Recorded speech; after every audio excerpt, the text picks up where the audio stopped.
Donc, bienvenue à tous dans ce nouveau Memo Talk où aujourd'hui on va parler de la méthode la plus efficace pour apprendre et souvent la plus méconnue.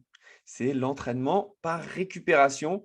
Et pour ça, avec Guillaume, on s'est préparé chacun de notre côté des différents éléments que l'on va échanger ensemble. Donc, j'aime bien te lancer la main au début, Guillaume, parce que tu es quand même à l'aise sur cette partie théorique, définition. Alors, effectivement, donc on a choisi l'entraînement par récupération, donc ce qui est un terme un peu complexe au début. Et tu l'as dit, c'est essentiel pour apprendre, que ce soit en compétition ou pour l'apprentissage en général.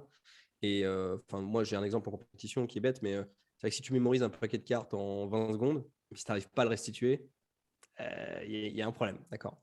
Alors, définition. Ouais, moi, j'aime bien commencer par la définition. Alors, moi, j'ai une définition, mais d'abord, j'aimerais bien avoir ta définition. Comment tu définis l'entraînement par récupération? Je te prends à contre-pied. C'est C'est gentil. quoi ta définition? Juste une définition simple, tu vois, genre. Moi, ma définition, du coup, c'est déjà, qu'est-ce que ça n'est pas? Ça n'est pas une relecture, une entraînement par récupération. C'est s'enfiler, essayer d'aller récupérer toutes les informations qui nous viennent sur un sujet donné. Ouais. Si je prends les fonctions usuelles en maths, et ben voilà, tu notes toutes les fonctions usuelles qui viennent sur ton cours de maths. Si tu prends ton cours de droit sur le pénal, j'en sais rien, ben, tu notes tous les éléments qui te viennent. Donc, c'est ça, par récupération, c'est un peu comme si tu sautais sans filer. C'est ça, c'est exactement ça. Alors moi, j'ai une définition qui est un peu plus, du coup, on va dire, du dictionnaire. Qu'est-ce que j'ai moi? L'entraînement par récupération, c'est le processus qui consiste à s'entraîner à restituer l'information plutôt que, par exemple, à la relire ou à la revoir. C'est exactement ce que tu viens de dire. Ce qu'il faut bien comprendre, c'est qu'on n'est pas dans un concept pur, hein. Il s'agit d'un processus qui est actif. Parfois, alors on le nomme autrement. Donc, des fois, ça aide aussi parce qu'entraînement par récupération, parfois, ça fait un peu lourd. On l'appelle aussi parfois l'effet de test. Donc, c'est assez marrant. Tu vois, parfois, on parle d'effet de test. Ou parfois, on parle, et ça, j'aime bien aussi, de rappel actif. Tu vois, comme ça, on comprend bien que c'est quelque chose de très actif, quoi. Et en fait, ça décrit également, donc ça décrit plusieurs choses, hein. Ça décrit également le fait qu'on retient mieux et qu'on apprend mieux lorsqu'on teste une connaissance. D'accord. Et ça, une fois qu'on a compris ça, on a compris les 90% du truc. Pour bien comprendre, du coup, pourquoi c'est important, il faut déjà comprendre pour moi comment la mémoire fonctionne. Il y a beaucoup de gens qui pensent, par exemple, que la mémoire, tu sais, c'est un peu comme un ordinateur ou une armoire. Et en gros, quand tu as un souvenir, boum, tu le mets dans un tiroir où c'est archivé. Et le jour où tu en as besoin, hop, tu vas dans ce tiroir, tu ressors le truc, tu regardes, tu vois, c'est beau, joli, tel quel, tu vois, et tu le remets dedans précautionneusement. Et en fait, ça ne marche pas vraiment comme ça, la mémoire. Ça ne marche même pas du tout comme ça.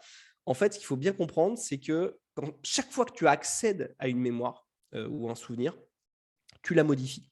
D'accord. Tu la modifies et donc tu peux la renforcer. Donc là, on commence à comprendre pourquoi l'entraînement par récupération, ça peut marcher, parce que si chaque fois que tu accèdes à un souvenir, tu le renforces, là, on comprend pourquoi ça peut marcher. Et tu le reconstruis à tes souhaits. Et en fait, tu le reconstruis, c'est ça? En fait, ce que j'avais dans la définition, c'est que tu vas chercher, en fait, ça reconstruit, c'est pour ça que ça te décale un petit peu à chaque fois. En partie, ouais. Et surtout, vraiment, cette idée de tu le renforces. Donc, chaque fois que tu vas tester un souvenir ou chaque fois que tu vas rappeler un souvenir à la mémoire, il va se renforcer ou se modifier. Alors, on peut dire un peu ce que dit la science, vite fait. Et je vais essayer de ne pas faire trop long, mais l'entraînement par récupération, du coup, ça fait partie des stratégies d'apprentissage qui sont, du coup, largement prouvées et testées par la littérature scientifique. Et en fait, toutes les études montrent, ou la grande majorité des études montrent que c'est beaucoup plus efficace pour notre mémoire à long terme de tester ses connaissances. Donc, c'est ce qu'on vient de dire, plutôt que de revoir ou de relire. Donc déjà, on voit qu'il y a un problème parce que nous, en formation, on est d'accord que quand tu poses la question, c'est quoi la question que tu poses souvent en formation sur les Oui, révisions? sur la révision. Sur les révisions, ce que je pose la question, c'est qui révise des fois? Donc, il y en a quelques-uns, des fois, qui révisent, qui lèvent la main. Et la deuxième question, c'est qui, lorsqu'il révise, commence par relire ses cours? Et d'ailleurs, souvent, paradoxalement, il y a plus de monde qui lève la main à ce moment-là, qui sont d'avant. C'est Et, la grande majorité. Ouais. et ouais, c'est 90% des gens qui font ça. Et on sait que commencer par relire, c'est une perte de temps. C'est vraiment ce qu'il y a de moins efficace. Si on le dit, la relecture, c'est ce qu'il y a de plus pauvre du point de vue cognitif. C'est très pauvre pour votre cerveau, donc c'est vraiment pas ce qui est le plus efficace, quoi. Alors, ça marche, hein, mais pas très bien, quoi. C'est ça. C'est comme la trottinette et l'avion, quoi. Alors, je ne sais pas si Pareil. tu veux citer des études. Moi, l'étude que je cite toujours, là, c'est C'est Grégoire Borst qui me l'avait donné, scientifique que j'adore. Et ça est fait à Harvard, c'est un test qu'ils avaient fait, donc 30 minutes de cours. À la fin des 30 minutes, ils demandaient aux élèves de 3 groupes. Premier groupe, ils ne faisaient rien. Deuxième groupe, ils relisaient. Troisième groupe, ils répondaient à des questions qu'on leur donnait. Et ils refaisaient après 30 minutes de cours. En fait, ils faisaient 4 fois ce process. Et à la fin, une évaluation pour tout le monde. Et ce qui est assez intéressant et plutôt contre-intuitif, c'est que l'évaluation finale, le groupe 1 à qui on a demandé de rien faire et le groupe 2 de relire, et en moyenne, ils ont le même score. Donc ça, clairement, Ah, il y en c'est a qui fou, hein. il y en a qui l'ont compris depuis longtemps. Et donc, quand ils ont le choix entre rien faire et relire, ils ne font rien, quoi. Et Ouais. la bonne nouvelle, c'est que le troisième groupe, eux, ils scorent mieux. Donc, quand on leur pose des questions. Alors là, donc ça Mm. fait vraiment prendre conscience que l'entraînement par récupération est beaucoup plus efficace quand tu t'entraînes que relire. De très très loin. Et Alors moi, ce que j'ai vu, j'étais surpris d'ailleurs de voir que c'est un concept qui était discuté et étudié en tout cas depuis très longtemps, même beaucoup plus longtemps que ce que je pensais. J'ai vu des textes du XVIIe siècle de Francis Bacon sur le sujet. Donc c'est marrant, donc tu vois, j'ai eu William James au 19e également. Mais la première étude empirique sur le sujet, ça date de 1909. Donc d'ailleurs, c'est une femme. Et c'est un truc qui est vraiment, vraiment très étudié depuis très longtemps. Et là, pour le coup, on est sur un truc qui est très sérieux. Et d'ailleurs, à l'époque, c'est marrant, il parlait de répétition active. Tu vois, j'aime bien le terme aussi, tu vois, répétition active. Donc, tu nous as parlé de l'étude, effectivement, que tu cites souvent, de Harvard, il me semble. Alors, il y a un autre effet souvent de l'EPR, de l'entraînement par récupération, qu'on ignore pas forcément, enfin, qu'on ne connaît pas forcément. C'est qu'en fait, quand on s'entraîne en se testant à récupérer l'information, on identifie beaucoup plus facilement tout ce qui va être erreur oui, et idée fausse. Et ça a un impact très positif sur l'apprentissage long terme. Donc ça, c'est un autre gain qu'on a aussi avec l'entraînement par récupération qui est un peu indirect, mais qui est très, très utile. oui, et Alors, le lien ouais, vas-y. aussi, moi, que je vois, c'est que souvent, on a un biais de vouloir se rassurer. En fait, quand tu relis, tu te rassures, tu dis ce que tu sais déjà. Alors que là, au moins, tu gagnes du temps. Tu ne vas pas relire ce que tu as fait juste. Tu vas relire, comme tu dis, que les erreurs ou les oublis. Et donc, tu vas mettre ton attention sur ces points de vigilance, enfin, sur ces points faux. Et donc, c'est un gain de temps dès le début. Euh, et je pense que Très un des efficace. problèmes aussi, pourquoi les gens n'aiment pas trop faire ça, ou enfin, pourquoi c'est assez peu connu, c'est qu'on n'a jamais, enfin, j'ai jamais envie de m'entraîner par récupération. Donc, tu vois, il y a toujours une C'est pas crispation. l'intuition. Non, mais même au-delà de l'intuition, je trouve émotionnellement, commencer par faire ça, tu te mets à nu, c'est désagréable. C'est pas quand on demande aux gens, aux étudiants, ou je sais pas, après une journée de formation ou de cours, qu'est-ce que vous avez envie de faire quand vous rentrez chez vous? Le premier truc, c'est pas, tiens, j'ai envie de me tester. C'est rarement le cas. Alors, moi, je me suis posé la question aussi de pourquoi est-ce que ça marche en fait. Tu vois, Mhm. pourquoi est-ce que ça marche mieux que la répétition ou la relecture? Alors, la théorie la plus répandue, c'est celle de l'effort cognitif. Donc, les études montrent effectivement que notre cerveau, plus il fait un effort cognitif intense, mieux il retient. Mhm. Alors, pourquoi? Il y a plein d'idées, plein de théories, mais peut-être par souci d'efficacité, si tu veux, parce qu'une fois que ton cerveau s'est concentré sur une tâche, il a envie que la prochaine fois, ça soit plus simple, tu vois, pour utiliser moins de ressources, etc. Ok. Donc, apparemment, donc, en apprentissage, comme en musculation, il faut un peu de souffrance. Tu vois, donc, plus tu vas faire un effort cognitif intense, meilleur ça va être pour ta rétention. Et, et quand je parle d'effort cognitif, c'est que, en fait, aussi pourquoi on n'a pas envie de le faire, c'est que ça prend de l'énergie de le faire. C'est C'est fatigant, on ne dur, peut pas le faire c'est dur. n'importe quand. On viendra avec les élèves qu'on conseille, mais c'est que souvent, on ne le fait pas on le fait pas le soir en fin de journée où tu es cramé. Souvent, c'est des moments où tu as quand même beaucoup d'énergie, où tu fais cet entraînement par récupération, ou de feuille blanche. On l'appelle souvent la méthode de la feuille blanche. Mais c'est ça, tu prends une feuille et tu ressors en fait, ce qui vient. Mm.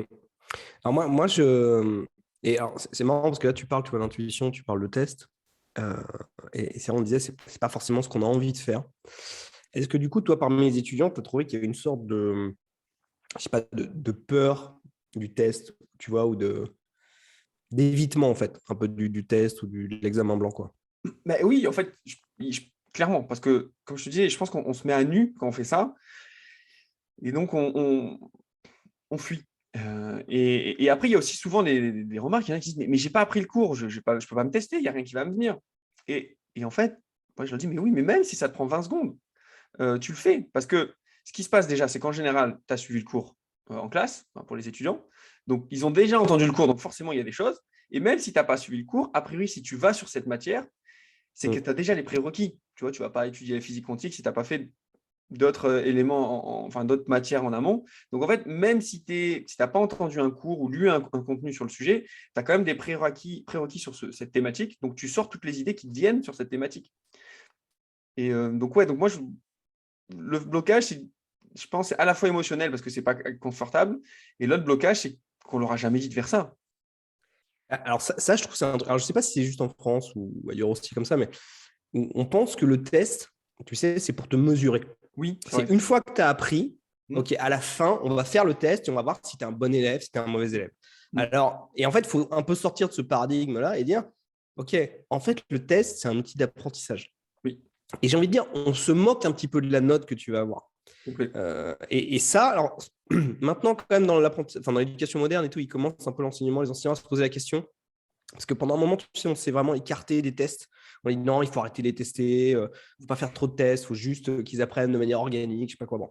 Et maintenant, on commence à leur donner plus de tests, tu vois, et plus de contrôle continu. C'est pour ça que nous, on est assez fan du contrôle continu. En tout cas, moi, je suis assez fan du contrôle continu. Et de dire, en fait, on va les tester, mais parfois, ce sera des auto-appréciations. Où ce sera vraiment, on va faire plus d'examens blancs, plus de quiz, plus de QCM. Mais c'est juste pour vous entraîner. Et ça, il faut vraiment avoir ce changement de perspective, de dire, OK, le test n'est pas là pour dire si je suis bon ou mauvais. Le test est là pour m'aider à retenir et à mémoriser. C'est ça, il y a plusieurs intentions au test. Quand c'est des concours, des examens, le test, le but, c'est de passer, d'avoir un diplôme ou une barrière à l'entrée. Mais dans une autre partie du test, clairement, c'est ce que tu dis, c'est ça te permet d'apprendre. Et en fait, si tu ne te testes pas, tu n'apprends pas. Tu m'en parlais de cette étude aussi qui était assez contre-intuitive sur plus les gens se testent et meilleurs sont le résultat. Oui. Alors, il y a une étude comme ça qui est très rigolo. Alors, il y a aussi l'aspect, tu vois, alors, juste avant, tu parlais de confiance en soi un peu ou d'appétence au test. Mm. Et là, c'est un aspect aussi au niveau de l'entraînement par récupération qui est intéressant, c'est l'aspect de la métacognition et ou de notre perception de notre performance individuelle. Mm. Et les études, effectivement, montrent que si par exemple, tu prends des élèves, tu prends un groupe d'élèves et tu leur demandes de relire leur cours. D'accord. Et ensuite, tu leur demandes d'évaluer leur connaissance du sujet. Et en fait, ils vont se noter de manière assez élevée. Et donc, on leur dit, à votre avis, est-ce que vous allez avoir une bonne note à l'examen? Et les gens disent, ouais, je vais vraiment avoir une bonne note à l'examen. Et au contraire, si tu prends un groupe, et là, tu les fais pas réviser, tu leur fais faire des tests, 2, 3, 4 tests examen. En fait, eux, leur confiance en soi est beaucoup plus basse. Et en fait, ils vont mesurer leur connaissance du sujet beaucoup plus bas que les autres. Et par contre, en fait, le jour de l'examen, clairement, ceux qui se sont plus testés ont une bien meilleure note. Tu vois, donc il y a aussi ce côté-là, c'est-à-dire que les gens, naturellement, quand on se teste, on est face à ce qu'on ne connaît pas. Tu vois, parce que si tu ne te testes pas, tu ne peux pas vraiment échouer. Tu vois, parce que donc relire aussi, ça rassure beaucoup. Effectivement, comme tu disais, c'est satisfaisant. D'accord. Mais en fait, il faut faire moins ce qui est satisfaisant et plus ce qui est efficace. C'est un peu comme le sport. Hein. C'est beaucoup plus satisfaisant de regarder la télé dans son canapé que d'aller à la salle de sport. Mais on sait que pour faire du muscle ou pour ton cœur, voilà, c'est mieux d'aller à la salle de sport. Et c'est que c'est un investissement sur du moyen long terme, en fait, l'apprentissage, l'éducation. Et c'est que si on va sur des appétences, enfin sur des plaisirs immédiats, ouais, c'est moins efficace, ça c'est sûr. Alors, effectivement, pour parler de l'étude à laquelle tu faisais référence, il y avait une étude où, en fait, ils ont pris un groupe et ils leur ont dit, bon, vous allez réviser 4 fois et on va vous tester. Il y a un autre groupe, ils ont dit, vous allez réviser 2 fois, vous testez 2 fois et après, il y aura l'examen. Et un autre groupe, je ne sais plus, c'était, vous allez juste faire 4 tests et ensuite, il y aura l'examen final. Et systématiquement, c'est celui qui se teste le plus, c'est ceux qui se testent le plus qui ont le meilleur score. Donc vraiment, de très très loin, entre le choix, entre relire ou réviser et se tester, il n'y a pas photo. Quoi. Oui. Alors si on passait au problème des élèves, des étudiants qu'on avait là-dessus, je sais pas, toi, moi j'en ai au moins un qui me vient là, qui… Ouais, vas-y. Alors, un problème d'apprentissage ou d'apprenant que tu as eu? Ouais, alors un problème, souvent, par exemple, une question dit, mais c'est fou, là, je connaissais mon cours la veille, le lendemain, j'ai mon examen, mon contrôle, j'ai un trou noir, tu vois, je m'en souviens pas. Et souvent, ça peut venir de là, en fait. Les élèves disent, bah, je ne me souviens plus le jour même, alors que hier soir, je l'ai récité, je le connaissais par cœur. Et en fait, ce qui se passe en général, pour moi, il y a au moins deux axes. Premier axe, ça peut être émotionnel, clairement. Bon, si tu stresses, tout ça. Mais le deuxième axe, c'est la veille, quand tu t'es testé, tu as fait comment? Est-ce que tu as relu ton cours et après tu l'as répété juste de 20 secondes après, ou tu as commencé par te tester? Et en général, les gens ne se testent pas, en fait. Donc, je dis, mais teste-toi. Ou pas sérieusement. Oui, ou pas sérieusement. Genre, On verra après d'ailleurs sur les solutions pragmatiques ce qu'on nous recommande pour vraiment bien se tester. et souvent, les personnes même se relisent un petit peu et après répètent juste derrière. Alors, c'est déjà intéressant parce qu'elles se testent, mais on perd l'effet complet du test dès le début. Il vaut mieux se tester dès le début. Comme ça, on fait un état des lieux, ce qu'on connaît, ce qu'on ne connaît pas. Et après, on peut relire.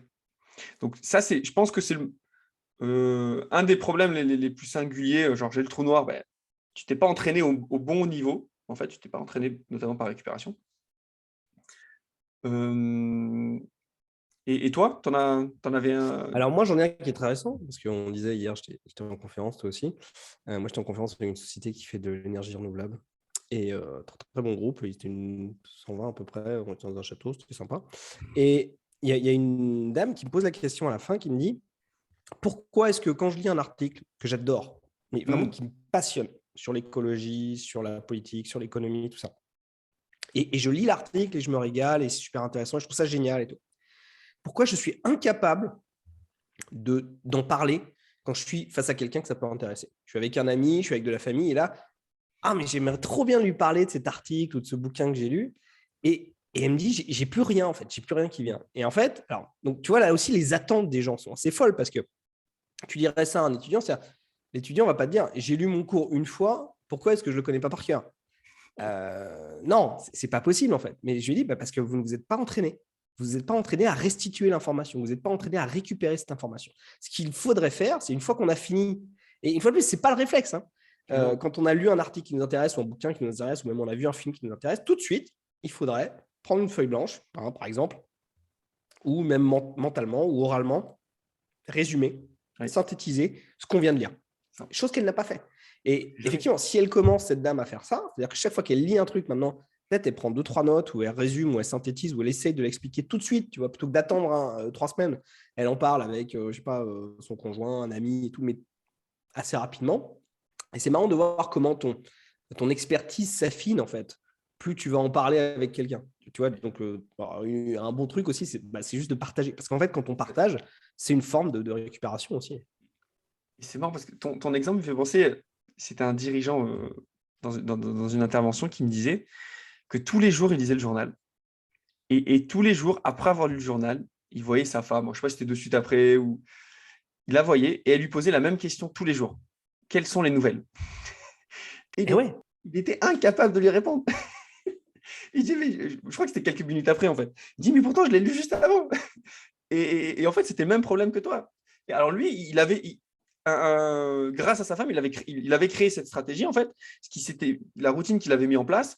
Il me dit, mais du coup, maintenant, à chaque fois que je finis de lire un article, déjà, je me récapitule les 3 points clés qui m'intéressent. Et quand j'ai fini la globalité du journal, je le ferme et je me dis, OK, en fait, qu'est-ce qu'elle va, elle va me poser la question, c'est quoi les news? Bon, je me la pose avant, tu vois.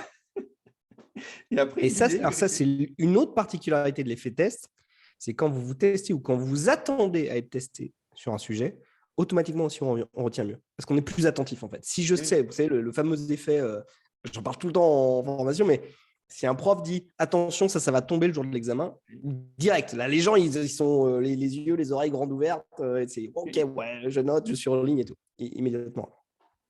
Donc, ouais, faut s'entraîner, quoi. Alors, solution pragmatique, du coup.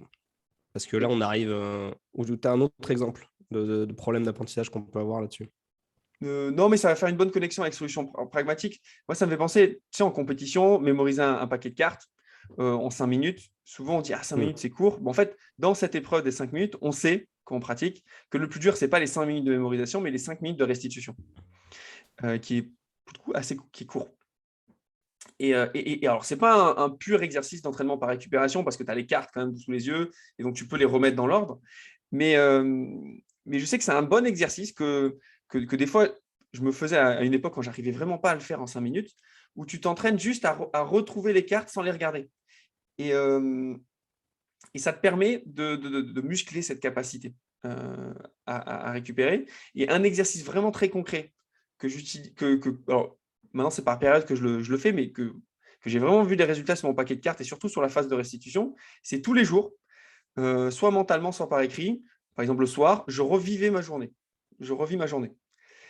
Et ça, c'est un exercice qui est dingue parce qu'au début, tu dis, tiens, je sais, par exemple, je sais que j'ai fait cette discussion avec toi, Guillaume, le soir. Et en fait, j'étais incapable de dire qu'est-ce qu'on avait dit, qu'est-ce qu'on s'était dit. Tu sais, tu t'enchaînes, c'est juste Ouais. telle personne. Et à force de t'entraîner, je me suis aperçu qu'il y a plein de sujets. Tu dis, ah, mais oui, on s'est dit ça, on s'est dit ça. Et donc, ça devient plus fluide, en fait, cette capacité à récupérer. Ça renforce ta mémoire autobiographique en l'occurrence, mais ouais, ça marche très très bien. Je suis assez d'accord. Et c'est l'une des techniques, en tout cas l'entraînement par récupération, qui au début paraît très compliqué. Et une fois que tu as pris le coup et que tu as commencé à avoir des méthodes, et bon, il y en a plusieurs, hein, on va en proposer plusieurs des solutions, mais qui te conviennent à toi, et ben là, en général, c'est bon. Et au bout d'un moment, les gens qui effectivement avaient l'habitude de relire, une fois qu'ils ont testé l'entraînement par récupération, ils ne reviennent plus en arrière, quoi. Et Alors, solution pragmatique, cas pratique. Concrètement, Sébastien, qu'est-ce que tu recommandes, toi, aux gens pour, du coup, utiliser cette stratégie d'apprentissage? alors, concrètement, il y a deux choses. C'est idéalement utiliser un papier, donc de noter en fait quand tu t'entraînes par récupération, notamment au début parce que ça te permet de vérifier ce qui est juste, ce qui est faux, et de pouvoir corriger. Et l'autre point, c'est de ultra fractionner en fait. Quand tu apprends, je dis par phase de 25 minutes, souvent on fait des pomodoro, mais les 5 dernières minutes, tu testes. Et même des fois, je vais encore plus loin quand on fait des phases de mémorisation de vocabulaire ou des planches d'anat. Je leur dis, là, tu te mets à fond, tu te fais des sessions de 5-10 minutes, tu mémorises, tu fais plein d'associations, et à la fin, tu testes. Donc, toutes les 5-10 minutes, tu te testes, et donc très, très régulièrement. Et, c'est assez Alors complet. déjà, je t'interromps, mais c'est super important ce que tu dis parce qu'en fait, tu dis que dès qu'on a commencé à apprendre, il faut tout de suite se tester. Oui. Tu vois, et ça, c'est super important. Il ne faut pas attendre, en fait. Il faut le faire quand c'est frais, mais il faut tout de suite commencer à se tester. Ça, je trouve ça super important. C'est-à-dire, tu fermes ton cahier, tu fermes ton bouquin, tu sors de cours et tu fermes les yeux, tu te dis, qu'est-ce que j'ai appris? C'était quoi les 3 trucs les plus importants qu'il y avait pendant le cours?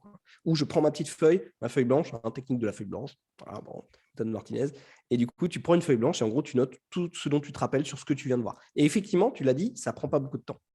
Oui. Oui, non, mais ça, c'est. Après, je le conseille aux enseignants, mais ça, je veux dire, c'est même la Garandrie, tu en parlais, c'est la minute évocative. C'est à la fin de ton cours, tu te dis, OK, tu donnes à tes élèves 1 minute, alors même tu peux mettre 2-3 minutes, ils notent sur un bout de papier ou dans leur tête les 3 idées clés du cours. Malheureusement, il n'y a pas encore assez d'enseignants, et pourtant, genre, C'est top. il en parlait il y a très longtemps, en fait. Il y en a beaucoup qui le font, mais à l'oral, tu sais. Et Oui, ça, déjà, c'est excellent. Tu vas te dire, qu'est-ce qu'on a vu aujourd'hui, tu vois? Alors, c'est déjà pas mal. Déjà, il synthétise. Ou tu sais, c'est un peu l'encadré que tu as à la fin d'un chapitre ou d'un bouquin qui résume le chapitre, tu vois. Ça, c'est bien, mais en fait, c'est ça qu'il faut utiliser pour se tester. Tu vois, si je devais retenir un truc du chapitre, c'est ça. Donc, du coup, je le regarde, je le cache, tu vois, et je le cache et j'essaie de voir est-ce que ça revient ou pas, quoi. oui, ou alors une astuce concrète aussi pour s'entraîner par récupération, c'est tu prends juste le plan du cours. Euh, ou soit dans un premier temps le titre et tu essaies de sortir le plan, et après, juste avec le plan, tu essaies de trouver ce qu'il y a entre les lignes. Tu vois, donc ça, c'est un excellent exercice. Les gros cailloux ou les gros faits, les grosses dates. Voilà. Oui, parce qu'en plus, bon, alors là, on va sortir un peu du cadre, mais on ne vous demande pas d'avoir 100%, quoi. On ne vous demande pas d'avoir tout le temps 20 sur 20, quoi. D'accord. Idéalement, on vous demande, je ne sais pas, si on va vous tester, on va vous tester sur les. Alors, parfois sur des choses précises, bien sûr, mais quand même sur est-ce que vous avez déjà les gros morceaux, le raisonnement de base, est-ce que vous avez les grandes dates, est-ce que vous avez les personnages principaux, voilà. Donc, et ça, il faut l'avoir. Et ça, pour savoir si vous l'avez, il faut vous tester. Parce que si on ne se teste pas, on ne sait pas quoi. Alors, est-ce qu'on parle un peu de quiz de QCM? Ouais, vas-y. Moi, Parce c'est que un peu différent la de. feuille blanche, pour moi, ou en fait, ce qu'on appelle un peu je sais pas moi, c'est un rappel, si tu veux, une restitution de tête euh, totale, c'est dur. C'est peut-être ce qu'il y a de plus dur, mais c'est peut-être ce qu'il y a de plus efficace. un peu en dessous, il y a effectivement tout ce qu'il y a du type de quiz, des questions, des QCM, ok, où il y a un peu des… QCM, plutôt alors, indice. Indice. ouais, Tout ce qui est indice. indice, voilà. Tout ce qui est rappel indicé, c'est-à-dire on vous pose une question, il faut répondre. Alors ça peut être, vous pouvez déjà utiliser un examen qui utilise, un ABAC, un examen blanc, ou des questions préprogrammées, ou si on utilise la méthode Cornell, on peut utiliser des questions qu'on a notées pendant la prise de notes. Ça marche très bien. Après, ça peut aussi être juste tout simplement des questions que nous, on se pose. C'est-à-dire, OK, qu'est-ce qu'on pourrait me poser comme question sur ce sujet? Ça peut être juste ça. Ou juste, voilà. Ça marche très bien. Alors moi, je dis souvent, il faut s'entraîner de la manière dont on va vous tester. Donc, c'est-à-dire que oui, si vous êtes en première année d'études de médecine ou de santé, si vous savez que vous allez bouffer du QCM, faites des QCM. Il n'y a pas photo. Mais si vous savez, par exemple, qu'on va vous demander plutôt une dissertation, une synthèse, une présentation à l'oral, entraînez-vous de cette manière-là. D'accord? Alors, il y a un autre outil qu'on recommande énormément en entraînement par récupération. Peut-être tu veux en parler. Vas-y. C'est les flashcards. C'est en qui, ouais, flashcards. Ouais. Bah oui, oui, enfin, est-ce que j'ai les flashcards sous… Non, je n'en ai même pas avec moi là. Si, quoi que j'ai l'équivalent Déjà, flashcards. dis-nous, c'est quoi les flashcards ou des Flashcards. cartes mémoire? C'est quoi? C'est des flashcards, Peut-être qu'il y en a qui connaissent pas. c'est des cartes, on va dire. Normalement, elles sont blanches, mais là, hop, là, j'ai des cartes où d'un côté, c'est une invention ou un événement, en l'occurrence celle-là, et de l'autre côté, il y a la date en plus. Donc là, c'est la première descente du chute de Niagara en tonneau. Timeline, ceux qui connaissent le jeu.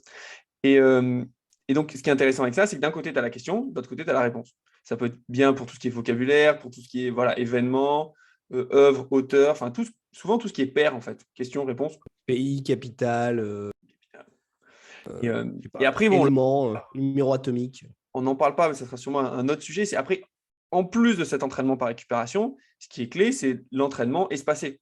C'est de s'entraîner au cours du temps. C'est pas tout que de s'entraîner. Après, il faut continuer. Ouais. Ça c'est une autre méthode, mais ouais, ça, je pense qu'il méritera un autre mémo talk. Mais les flashcards, il faut bien comprendre que les flashcards, c'est une question. D'accord?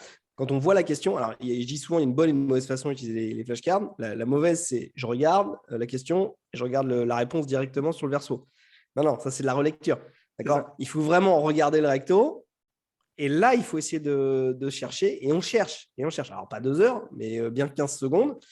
Et si vraiment, là, vous ne l'avez pas, OK, on va regarder la réponse. Effectivement, tu as raison, sur les flashcards, après, il y a des algorithmes. Et puis, il y a une histoire de répétition espacée parce que tu vas réutiliser tes flashcards jusqu'à ce que tu les connaisses. Mais voilà.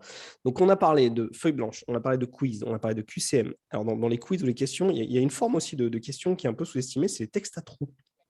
Oui. Qui sont très utilisés dans la petite enfance.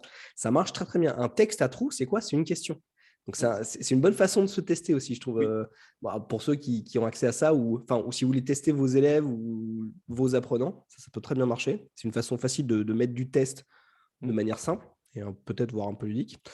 Je vais vous parler, peut-être, il y a la méthode Feynman. Alors, la méthode Feynman, de Richard Feynman, le prix Nobel, alors, qui était connu pour être un excellent pédagogue. En gros, c'est quoi? C'est juste être capable de faire, enfin, j'ai très simplifié, mais être capable de résumer quelque chose à l'oral, d'accord, ou de reformuler quelque chose à l'oral. Et ça, c'est très, très riche. Et ça, on peut le faire tout le temps, sous la douche, dans le métro, aux toilettes. Voilà. Donc, on vient de voir un truc. OK, je ferme. Et maintenant, tiens, si je devais l'expliquer à quelqu'un avec mes propres mots, qu'est-ce que je dirais? Et ben ça permet vraiment de structurer la pensée et d'aider vraiment. Alors, c'est un peu ce que les parents font avec leurs enfants, ce que leurs enfants détestent tous les soirs. Au repas, tu sais, qu'est-ce que tu as appris aujourd'hui à l'école? Et puis là, en général, c'est rien, tu vois, ou ouais, si, c'était ouais, non, c'était chiant, on n'a rien fait, machin. Et là, non, mais alors, donc du coup, il faut reformuler un peu. Alors, ma femme, elle a un truc qui marche pas mal. Elle dit, qu'est-ce que vous avez trouvé d'amusant aujourd'hui à l'école? Tu vois, bon, après, ils sont encore un peu jeunes, donc ça va. Oui, toi, ils sont plus grands quand même. Ils arrivent bien à verbaliser. Une fois qu'ils sont ados, après, c'est plus compliqué. Mais bon, des fois juste, c'est qu'est-ce que tu as fait, qu'est-ce que tu as appris aujourd'hui à l'école? Ah, on a parlé de machin, de chimie, on a parlé de, je sais pas, des hommes préhistoriques. Ben, juste ça, c'est un petit rappel. Et déjà, ça fait du bien. OK. Alors, peut-être, je vais juste mettre un petit bémol sur la conclusion. Ouais, tout à fait, parce que le temps passe vite. Quand on fait un résumé d'un sujet, quand on fait une synthèse, quand on fait une carte mentale, un commentaire de texte, n'importe quoi, ou de la prise de notes, ça, c'est un outil génial pour faire de l'entraînement par récupération. C'est-à-dire, OK, une fois que j'ai fait ma prise de notes, une fois que j'ai fait ma synthèse, une fois que j'ai fait ma carte mentale, une fois que j'ai fait mon commentaire, ma synthèse de texte, etc., et bien là, je la mets de côté et j'essaye de la restituer de tête ou par écrit. Ça, c'est l'entraînement par récupération. C'est dur, clairement, c'est dur. Par contre, ça marche super bien. Et effectivement, ce qu'on va vous demander le jour de l'examen ou le jour du test, du vrai test ou du vrai examen final, entre guillemets, ou du concours, ça ne va pas être de relire vos notes. On va vous demander de restituer. Donc, faites de l'entraînement par récupération. Voilà. Et j'ai D'autres envie de dire, solutions? en solution, enfin, en conclusion, c'est un peu les deux, mais en fait, ce qui est important aussi, c'est de le vivre, de le tester. Parce qu'en fait, quand tu le vis, tu le testes, je pense à 2 exemples. Un, Bruno qui est un athlète aussi, qui me disait que lui, pendant sa prépa, il est tombé en fait sur cette méthode entraînement par récupération. Et il m'a dit, mais clairement, entre la première et la deuxième année, c'est ce qui lui a sauvé. En fait, il s'entraînait tout le temps, comme ça, à récupérer, il écrivait tout ça, et il a considérablement augmenté ses notes. Et l'autre exemple, c'est Pierre en droit, qui, en fait, c'est marrant parce qu'il s'entraîne, il mélange récupération plus et révision espacée. Et ce qui s'est passé, c'est qu'il me dit, mais il y a une sorte de pouvoir incroyable. Des fois, tu es là, tu prends ta feuille, tu te dis, non, en fait, il n'y a rien qui va me revenir. Et tu commences à écrire. Et avec les connexions que tu t'es fait au fur et à mesure, à force de l'avoir fait et t'être entraîné par récupération, ça revient à 80%. Et là, tu te dis, mais waouh, alors qu'au début, je pensais avoir rien, en fait, j'ai plein de trucs. Ouais, Donc, des ça, bons ce déclic, exemples. tu l'as quand tu t'entraînes. Tu vois, vraiment, testez-le. Ou faites-le tester à vos élèves. Il faut tester. C'est en testant qu'on sait si ça marche ou pas, quoi, vraiment. Attends, il y avait un truc que tu avais dit, ça m'avait évoqué un truc. Je ne sais plus, c'est pas grave. Mais ouais, en conclusion, pour moi, c'est clairement l'une des stratégies les plus importantes pour apprendre efficacement, mais de très très loin. Donc, il faut se tester et surtout, alors ça, c'est plus pour ceux qui transmettent. Si vous voulez que les gens retiennent votre message ou vous, ce que vous êtes en train de dire, alors on peut bien sûr se répéter, ça marche aussi, mais aussi tester les gens. D'accord ? Donc, commencez la phrase et puis attendez qu'ils la finissent. D'accord ? Proposez-leur des textes à trous, proposez-leur des petits challenges, des petits tests, quoi. Faites-les se tester. Parce que c'est en se testant, vous allez les aider à retenir. Et ce n'est pas obligé qu'il y ait une note à la clé. Mais vraiment, ça marche bien, quoi. Donc, reformulez à l'oral ce que vous avez lu. Alors, le seul petit inconvénient, moi, le reproche qu'on me fait souvent, entraînement par récupération, on dit ouais, mais attends, ça prend du temps. Tu vois, ça prend du temps, Guillaume, quand même, de se tester et tout. Mais en fait, déjà, ça prend pas plus de temps que de relire son cours. Tu vois, au final, relire son cours. Et surtout, c'est du temps qui est bien utilisé. Parce que tu peux passer 2 heures à relire ton cours. S'il te reste rien, enfin, pas rien, mais 10%. si tu veux faire un truc qui dure 20 minutes et tu sais que ça marche mieux, c'est même prouvé scientifiquement, bah ouais, il n'y a pas photo, quoi. Donc, bref, testez-vous, quoi. Oui, tu as très bien résumé. Et c'est vrai que dans le top 3 des méthodes, alors pas de mémorisation, mais même le top 1 des méthodes d'entraînement, d'ancrage, c'est clairement celle-là. Et d'ailleurs, pendant nos stages, d'ailleurs, on ne la voit pas au tout début, mais très vite, on l'aborde. Et c'est un des objectifs du stage, c'est que les gens le testent, s'entraînent par récupération et qu'ils découvrent que, mais en fait, c'est dingue. Et presque parmi toutes les méthodes, alors évidemment, il y a les autres techniques d'association qu'on voit qui sont redoutables, mais s'ils n'utilisent que celle-là, le résultat, ils explosent. Ouais, je pense qu'elle est dans le top 3 facilement, mais ouais, c'est vraiment fou, quoi, l'entraînement par récupération. Voilà. Donc, Bon. merci d'être resté jusque-là pour ceux qui sont encore là. Si vous avez des questions, pensez à nous les envoyer par mail, en commentaire sous la vidéo. Ça Et nous vous aide abonnez. Si vous voulez plus de Memo Talk, abonnez-vous. Mais oui. Mettez le petit pouce bleu, le like et tout. Il faut faire ça apparemment. Et surtout, c'est vrai que dans les commentaires, même mettez-nous vos questions parce que nous, on va peut-être se baser sur vos questions ou vos commentaires pour d'autres thématiques futures. Et bien sûr, on parlera d'autres méthodes d'apprentissage qui sont scientifiquement prouvées. Bon, merci. Merci Guillaume. Merci à toi, Sébastien. Sébastien. À bientôt. Un plaisir. Ciao, ciao. Bye bye.